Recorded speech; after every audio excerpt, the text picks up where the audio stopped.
আরব দেশে খেজুর চাষ হচ্ছে পার্বত্য জেলা খাগড়াছড়িতে। বাণিজ্যিকভাবে এই খেজুর চাষ করে তাক লাগিয়ে দিয়েছেন কৃষক নূর আলম। এবছর অন্তত ৫ লাখ টাকার খেজুর বিক্রির স্বপ্ন দেখছেন তিনি।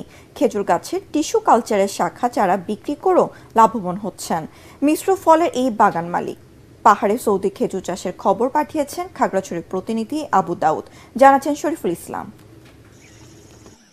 পার্বত্য জেলা খাগড়াছড়ির মাটিরাঙ্গার রসুলপুরে দুর্গম গ্রামে মিশ্র ফল বাগানের জন্য সুখ্যাতি রয়েছে শৌখিন কৃষক নূর আলমের।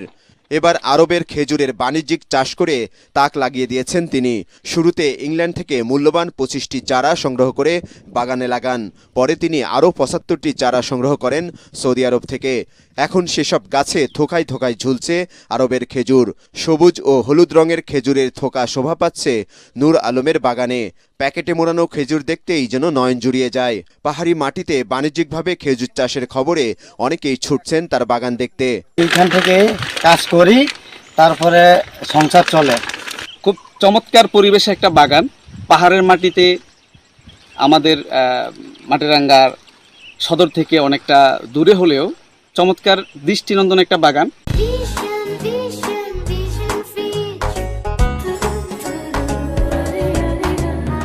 ২০১৯ সালে খেজুরের চাষাবাদ শুরু করলেও গত ৩ বছর ধরে সেসব গাছে ফলন আসছে।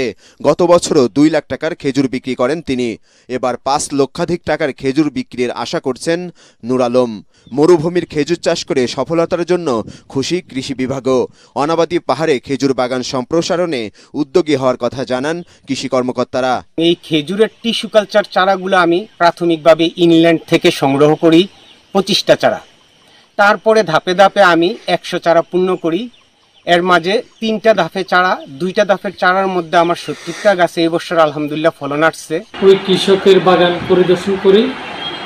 ওই বাগানে অনেকগুলা খেজুরের প্রায় ১২০ থেকে ৩০টা গাছে ফলন এসেছে এবং গত বছরের তুলনায় ফলন অনেক ভালো।